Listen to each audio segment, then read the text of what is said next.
오늘 이 시간은 제9장 삶에서 신앙꽃 피우기 부분을 같이 나누도록 그렇게 하겠습니다. 신약성경은 모두 27권인데요. 그 중에서 사도 바울이 기록한 책이 13권인데 그 13권을 일명 바울서신이라고 말합니다. 오늘 내용은 이 바울서신이라는 말의 의미는 무엇이고 그 내용은 무엇인지 그리고 핵심 주제는 무엇인지를 살펴보도록 그렇게 하겠습니다. 또한 옥중서신이라는 말이 나오는데요. 옥중서신이란 무슨 의미인지를 살펴보도록 그렇게 하겠습니다. 그럼 이어서 PPT로 수업이 계속 이어집니다. 오늘은 제9장 삶에서 신앙꽃 피우기 부분을 같이 나누도록 그렇게 하겠습니다. 성경에서 갈라디아서, 에베소서, 빌립보서, 골로새서, 데살로니가, 전서, 후서, 빌레몬서에 대한 내용을 좀 살펴볼 필요가 있는데요. 이것은 한마디로 말하면 바울서신이라고 얘기할 수가 있습니다. 바울서신이라는 것이 무엇이고 그 내용은 무엇인지를 좀 알아보려고 해요. 우선 이제 바울서신이란 무엇인가 하는 것을 좀 알아볼 필요가 있습니다. 신약성경이 모두 27권이에요. 여러분들이 이미 알고 있는 학생도 있겠습니다만은 구약성경은 39권이고요. 신약성경은 27권이죠. 그래서 도합 66권이 성경 전체의 책의 권수인데요. 그 중에 이제 신약성경 부분에서 13권의 책을 쓴 사람이 바로 바울이라고 말할 수가 있어요.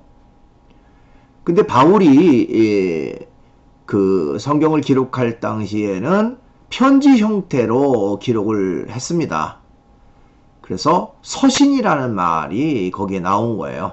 그래서 바울이 기록한 그 편지 형태의 성경책을 바울서신 이렇게 말할 수가 있는데 그 바울서신의 총 권수는 13권이다.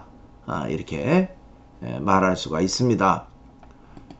그 바울서신의 이름을 좀 살펴보면요. 로마서, 고린도전서, 고린도후서, 갈라디아서, 에베소서, 빌립보서, 골로새서, 데살로니가 전서, 데살로니가 후서, 디모데전서, 디모데후서, 디도서, 빌레몬서 이렇게 13권의 책이 바울서신이다. 이렇게 말할 수가 있습니다. 자, 이제 본문에 나타난 그리스도를 좀 알아볼 필요가 있어요. 또 다른 말로 말하면 각 성경책, 즉 바울서신의 한 책 한 책에서 말하는 중심 내용은 무슨 내용인가, 어떤 내용으로 이루어졌는지 간략하게 좀 요약할 필요가 있는데 그 각 책마다 예수 그리스도가 어떤 분인지를 묘사하고 있습니다. 우선은요, 갈라디아서에서는 예수 그리스도가 우리를 율법과 죄의 속박에서 자유케 했다. 즉 모든 사람이 죄라고 하는 것에 속박을 받고 있었는데 거기에서 자유함을 주었다라고 말하고 있어요. 또한 예수 그리스도의 십자가는 죄와 율법과 저주로부터 우리를 구원하는 것이다 라고 밝히는 것이 바로 갈라디아서의 주된 내용이다. 이렇게 말할 수가 있습니다. 그 다음에 에베소서라고 하는 책은요, 그리스도 안에서 라는 말을 굉장히 강조합니다. 그래서 에베소서를 읽어보면 그리스도 안에서 무엇이 이루어졌고 어떻게 되었다 뭐 이런 내용인데요. 자, 그리스도 안에서 복을 받게 됐다. 그리스도 안에서 구원을 받았고 그리스도 안에서 하나님께 나아갈 수 있는 그런 결과를 가져왔다라고 말하고 있는 것이 바로 에베소서라고 말할 수 있습니다. 그 다음에 빌립보서라고 하는 책에서는 그리스도는 모든 환경을 이기게 하는 능력의 원천으로 이렇게 나타나게 됩니다. 그러니까 우리가 때때로 고난과 핍박과 또 환난, 괴로운 모든 어려운 그런 환경 속에 있을지라도 예수 그리스도를 통해서 우리가 그 어려움을 이기고 승리하는 그런 능력의 원천이 바로 예수 그리스도라. 예수 그리스도에는 우리에게 힘과 능력을 주어서 고난과 어려움을 이길 수 있는, 즉 환경적 여러 가지 악조건을 이길 수 있는 그런 결과를 우리에게 주신다. 이렇게 말하고 있는 것이 빌립보서라고 말할 수 있습니다. 그 다음에 골로새서라고 하는 책에 나타난 예수 그리스도는 어떤 분으로 묘사되고 있느냐? 모든 정사와 권세의 머리가 된다. 또 만물의 창조주이고 화목을 이루는 분으로 묘사되어 있습니다. 여기 나와 있는 이 정사라고 하는 말은 쉽게 말하면 정치라고 말할 수 있고요. 권세라고 하는 말은 뭐 권력이라고 말할 수가 있겠죠. 그러니까 세상의 모든 정치와 권력의 그 주권자는 예수 그리스도라. 또 만물의 창조자가 되고 또 화목을 이루는 분도 역시 예수 그리스도라고 말하고 있습니다. 그 다음에 데살로니가 전서와 후서에서는 그리스도는 어떻게 묘사되어 있느냐? 재림을 하실 때 자신을 믿는 모든 사람을 건지시고 살리시고 거룩하게 하시는 분으로 묘사되어 있다. 이렇게 말할 수가 있어요. 자, 재림이라고 하는 말 여러분들 중에는 이미 들어서 알고 있는 사람도 있겠고요. 또 어떤 학생은 또 처음 들어보는 그런 사람도 있겠습니다만은 쉽게 말하면 다시 오신다 하는 그런 의미를 담고 있어요. 재림이라는 것은. 근데 기독교에서는 기독교 교리에서는 재림이라고 하는 것이 굉장히 중요한 기독교 교리 중에 하나입니다. 그러니까 기독교 교리를 크게 그 몇 부분으로 나눈다면 우선 예수 그리스도가 인간의 몸을 입고 이 땅에 태어난 사건, 그 다음에 예수 그리스도가 모든 사람의 죄를 담당하고 십자가에 죽은 사건, 그리고 죽은 지 3일 만에 부활한 사건, 그리고 이제 부활 이후에 이 세상에 다시 오시는, 즉 재림하시는 그 예수 그리스도, 이렇게 큰 부분으로 나눌 수가 있어요. 그래서 데살로니가 전서 후서에서는 예수 그리스도의 재림에 대한 내용을 많이 담고 있다. 그래서 모든 자신을 믿는 사람들을 건지고 살리고 거룩하게 하시는 분, 이렇게 묘사되어 있다고 말할 수 있습니다. 그 다음에 빌레몬서라고 하는 책에서는요, 바울이 오네시모라고 하는 사람을 변호해 주듯 그리스도는 죄인인 우리를 하나님 앞에서 변호하는 분으로 묘사하고 있습니다. 자, 여기 나오는 이 오네시모라고 하는 사람은 원래는 이제 그 부잣집에서 종으로 생활했던 그런 사람인데, 아마도 자세한 내용은 안 나오지만 그 종 신분에서 이제 어렵고 힘든 일이 있어서 또 어떤 문제가 있어서 그 주인 집에서 이제 도망한 것 같아요. 도망했어요. 그러다가 어떻게 이 바울을 만나게 됩니다. 그러면서 이 바울에 대해서 굉장히 신뢰를 하고 바울을 돕고 섬겨요. 즉 자기의 과거에 잘못된 것들을 뉘우치고 이제 새 사람으로 살겠다고 다짐하면서 바울을 굉장히 극진히 이제 그 돌보게 됩니다. 그래서 바울이라는 사람이 이 주인 된 사람에게, 주인 되는 사람도 이제 기독교 신앙 가진 사람인데 그 사람에게 이제 편지를 보내면서 이 오네시모가 너에게 실망을 끼쳤고 또 너를 너 피해서 도망을 했지만 지금 새 사람이 돼서 나를 돕고 있다. 내가 용서해라.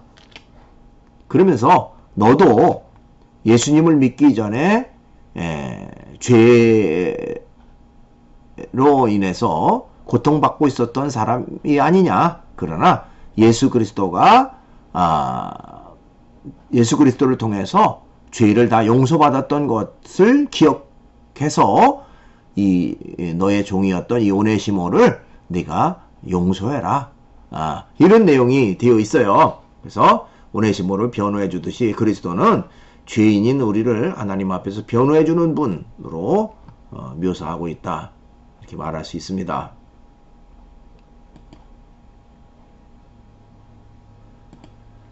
그럼 이제 핵심 주제와 메시지를 좀 알아볼 필요가 있어요. 핵심 주제.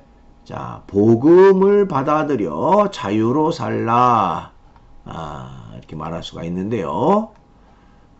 구원이라고 하는 것은 율법의 행위로서가 아니라 예수 그리스도를 믿음으로 주어지는 것이다. 이렇게 말할 수가 있습니다.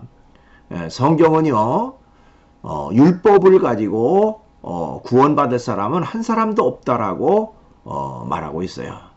왜냐하면 모든 사람들이 다 죄인이고 또 그 죄에서 스스로 자유할 사람이 없기 때문에 그렇습니다. 그러나 구원받을 수 있는 유일한 길은 바로 십자가 위에서 우리의 죄를 담당하고 죽으신 예수 그리스도를 믿음으로 구원이 주어진다. 즉 스스로 어떤 노력해서 구원받는 게 아니고 예수 그리스도를 믿음으로 구원받는 것이다 하는 것을 강조하고 있습니다. 그러면 율법이라고 하는 것은 왜 필요합니까? 이렇게 말하는 사람도 있어요. 그 율법은 사람을 죄인으로 선포한다. 즉 죄를 드러나게 하는 것이 율법이에요. 여러분, 우리나라에도 각종 법이 있죠. 헌법을 비롯해서 무슨 사회적 여러 가지 국가에서 하는 법이 있죠. 그 법이라고 하는 것은 어떻게 살아야 된다라고 하는 것을 말하고요. 그대로 살지 않으면 또 행동으로 실천하지 않으면 법을 어기는 것이다 라고 하는 것이 이제 그 법을 통해서 나타나는 거예요. 만약에 법이 없다면 뭐 어떤 그 사람이 잘했는지 잘못했는지도 드러나지 않게 된다는 것이죠. 그러니까 율법이라고 하는 것도 역시 사람이 옳고 그름을 판단해서 자신이 잘못됐다고 하는 것을 이제 드러나게 하는 결과가 돼요. 자, 그래서 뉘우치고 새로운 사람이 되도록 하는 것이 바로 율법의 유익함이죠. 그러나 율법 스스로, 율법 자체로는 구원받을 사람은 없다. 그래서 율법은 사람의 죄를 드러나게 하는 결과가 되지만 믿음은 사람을 의인으로 선포하고 자유하게 한다. 이렇게 말할 수가 있어요. 그래서 율법으로 구원받는 게 아니라 믿음으로 구원받는 것이다 하는 것을 성경은 강조하고 있습니다. 자, 이제 그리스도인은 죄와 율법에서 자유를 얻었으니 자유를 누리며 살아야 한다 하는 것입니다. 자, 여러분, 우리가 자유를 얻었다고 해서 그것으로 끝나는 것이 아니에요. 사실은 자유가 주어졌음을 알고 자유를 누리는 것이 중요해요. 한 것이죠. 자유가 주어졌는데 여전히 종과 같이 그렇게 행동하고 생활한다면 그 사람은 진정으로 자유한 사람이 아니에요. 우리나라의 그 기독교가 처음 들어왔을 때 서양 선교사들이 우리나라에 와서 활동했을 때의 일화라고 그래요. 서양 선교사가 이제 그 자동차를 타고 이제 시골길을 가고 있었답니다. 그랬더니 이 할머니 한 분이 머리에 무거운 짐을 머리에 이고 아주 힘겹게 길을 가고 있더래요. 그래서 차를 세우고 할머니 제가 태워다 드릴게요 하고 차에 태웠습니다. 어느 정도 가다가 가만히 뒤를 보니까 여전히 할머니가 차 속에서 머리에 짐을 이고 힘겹게 끙끙거리고 있다라는 거죠. 그래서 그 선교사가 아니 할머니 그 짐을 내려놓으시지 왜 이고 있습니까? 라고 말하니까 그 할머니 하는 말이 나 혼자 차에 탄 것만도 미안한데 어떻게 짐까지 내려놓습니까? 하는 그런 웃지 못할 이야기가 있었다고 그래요. 여러분 차에 탔으면 사람도 탄 게 아니라 짐도 탔으니까 내려놓은 건 당연한 거죠. 그럼 우리가 스스로 자유함을 얻었다. 자유를 얻었다고 하는 것을 알고 그 자유를 누리는 것이 중요한데 차에 타는 것뿐만 아니라 짐을 내려놔서 그 자유를 누려야 되는데 그렇지 못하고 여전히 죄의 속박에서 살아간다면 자유를 누리는 사람이 아니다. 이렇게 말할 수가 있습니다. 그 다음에 이제 핵심 주제와 메시지 두 번째는요, 역경을 경력으로 승화하라. 이렇게 말할 수가 있습니다. 역경. 역경이라는 말은 고난, 고통, 어려움, 그런 것을 말하겠죠. 예. 바울은, 아까 바울 서신이 모두 13권이라고 그랬죠.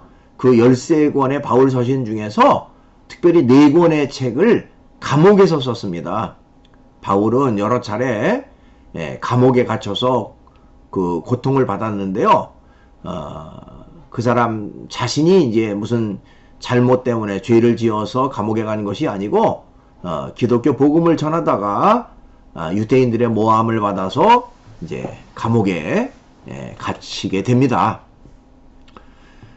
그 감옥 속에서 쓴 4권의 책을 특별히 그것을 옥중서신이라고 말해요. 옥중서신.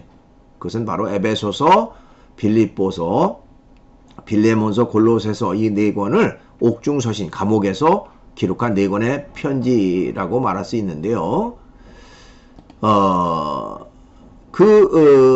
내용을 살펴보면 일반적으로 우리가 감옥에 갔다 그러면 참 힘들 거 아닙니까? 더군다나 바울이라는 사람은 자신의 잘못과 자신의 죄 때문에 감옥에 들어간 게 아니라 유대인들의 모함을 받아서 억울하게 감옥 생활을 하니까 야 힘들다 괴롭다 억울하다 뭐 이런 내용을 편지에 쓸 것 같은 생각도 들죠. 그러나 실제로는 그렇지 않았다고 그래요. 바울은 감옥에서 4권의 서신을 쓰면서 그 고난과 역경 중에서도 기뻐하라, 감사하라, 즐거워하라 하는 내용이 이 옥중서신의 특징이라는 거죠. 그러니까 옥중서신 그 감옥 속에서도 오히려 기뻐하고 감사하고 즐거워하는 그런 어떤 삶을 살았고 또 그런 내용의 편지를 써서 보내게 됩니다. 자, 어떻게 보면 그는 역경을, 즉 고난을 고난으로 여기지 않고요. 오히려 인생의 경력으로 여겼다. 앞으로 살아가는 데 있어서 아주 밑거름되는 좋은 어떤 그 자양분으로 승화시켰다 이렇게 말할 수도 있습니다. 여러분 젊어 고생은 사서도 한다 뭐 이런 말을 많이 하죠. 고생한다, 고통받는다, 어려움 당한다. 그 자체는 힘든 일이겠지만 장기적으로 보면 그 어려운 일을 극복함으로 인해서 앞으로 더 큰 어렵고 힘든 일이 있어도 그것을 극복할 수 있는 하나의 원천이 되어진다, 이렇게 말할 수도 있어요. 그런 면에서 역경이라고 하는 것, 고난이라는 것을 오히려 경력으로 승화해서 내가 이 어려움을 잘 이기고 나가자 하는 그런 어떤 삶의 긍정적 자세를 가지고 살아가는 것은 굉장히 중요하다라고 말할 수가 있습니다.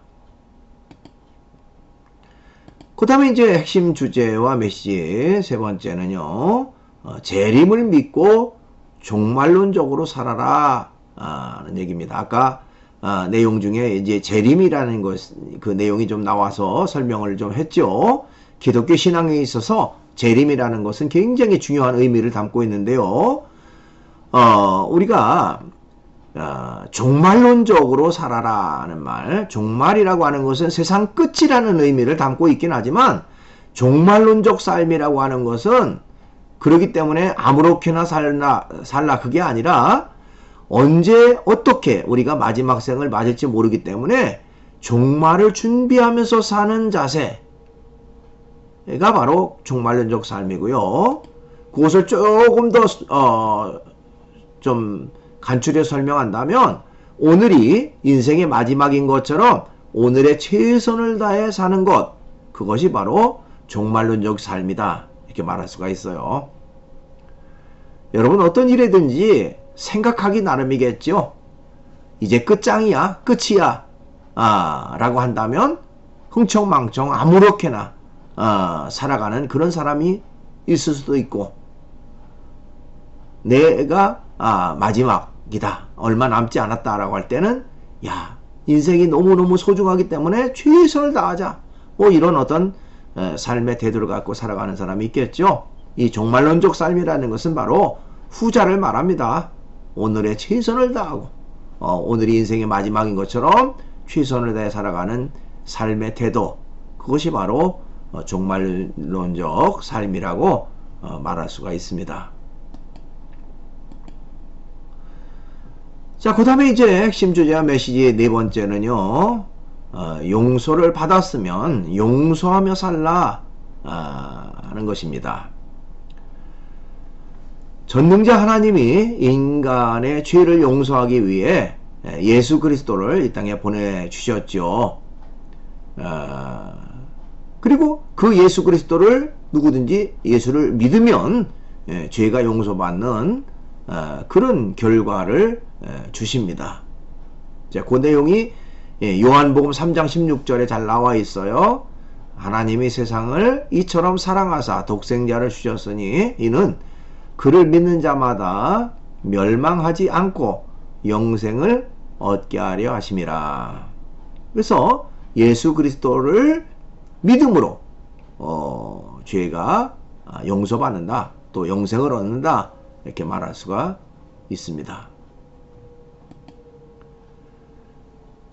내가 치러야 할 죄의 대가를 예수 그리스도가 대신 치렀기 때문에 내가 죄의 형벌을 받지 않고 용서를 받은 것이라고 말할 수가 있어요. 즉 우리의 허물, 우리의 잘못, 우리의 죄 때문에 예수 그리스도가 십자가에 고난받고 죽은 것이고, 예수 그리스도의 십자가 고난을 통해서 우리들의 모든 죄가 용서받았다고 하는, 깨끗게 되었다고 하는 그런 내용을 말하는 것이 바로 기독교에서 말하는 십자가를 통한 구속이라고 말할 수가 있습니다. 그래서 성경에 보면 에베소서 1장 7절 우리는 그리스도 안에서 그의 은혜의 풍성함을 따라 그의 피로 말미암아 속량 곧 죄 사함을 받았느니라 하는 말이 있습니다. 예수 그리스도의 십자가의 피로 말미암아서 우리가 속량을 받았다, 즉 죄 사함을 받았다, 이렇게 말할 수가 있어요. 그렇기 때문에 우리는 어떻게 살아야 되느냐, 결론적인 말입니다. 우리는 하나님이 내 죄를 용서하셨으니 나도 다른 사람의 잘못을 용서하며 살아야 한다 하는 것입니다. 그렇죠?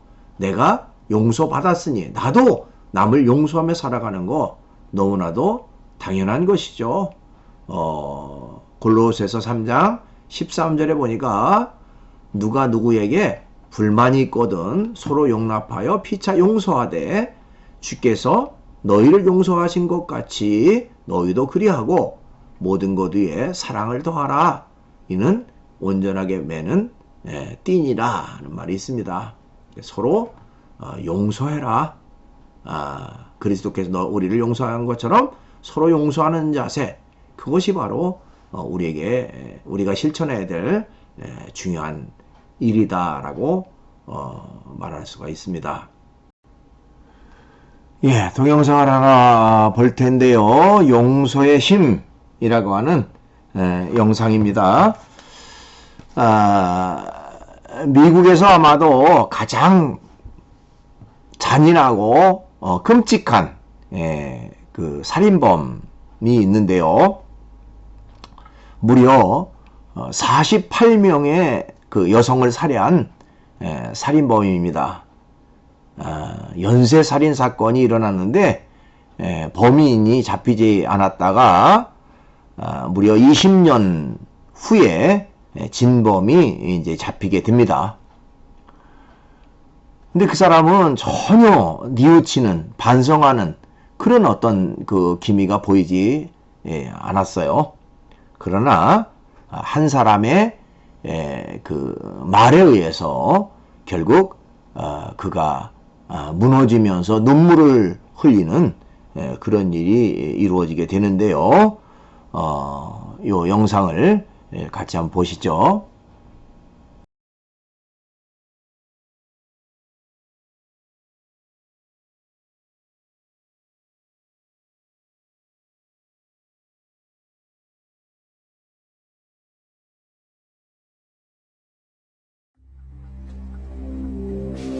On November 5th, 2003, all doubt of Ridgway's guilt was erased. He pleaded guilty to the murders of 48 women. He'd made a deal to cooperate with the prosecution to provide more information on his victims and the whereabouts of their remains. In doing so, he avoided a trial and possible death penalty. Mr. Ridgway, how do you plead to the charge of aggravated murder in the first degree as charged in count 1 for the death of Wendy Lee Caulfield? Guilty.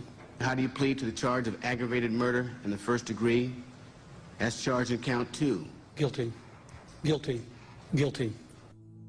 It's like he didn't have any remorse at all for what he had done. You know, he'd killed so many people, he didn't remember who they were, what they looked like. I just couldn't believe that somebody could kill all those people and not remember them. Neither could the angry relatives of his victims, who were invited to speak in court when Ridgway was sentenced to life without parole on December 18, 2003. You had said your memory, when it comes to all of the women you took, was gone. Our memory is not. In your words, you said that they didn't mean anything to you, but she meant everything to us. She was a mother, she was a wife, she was a sister, and we miss her. Gary Ridgway sat there stone-faced as victims' relatives damned him and mocked him. He's an animal. I wish for him to have a long, suffering, cruel death. He's gonna go to hell, and that's where he belongs. But then the emotionless facade finally cracked when the father of one of his victims appeared to surprise him with a dose of human kindness. Mr. Ridgway, there are people here that hate you. I'm not one of them. You've made it difficult to live up to what I believe, and that is what God says to do, and that's to forgive. You are forgiven, sir.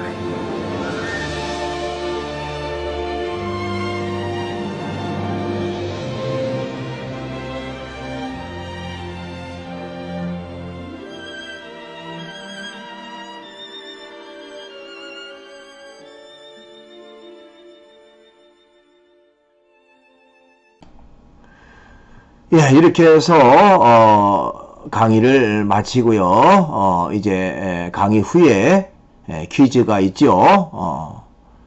이번 주 12주차 퀴즈는요. 종말론적인 삶이란 어떤 의미인가요? 하는 것입니다. 아까 강의 중에 나왔죠? 그 내용을 적어서 사이버 캠퍼스 질의응답란에 여러분들이 올리시면 되겠습니다. 이렇게 해서 강의를 전부 마치도록 하겠습니다. 대단히 수고 많았습니다.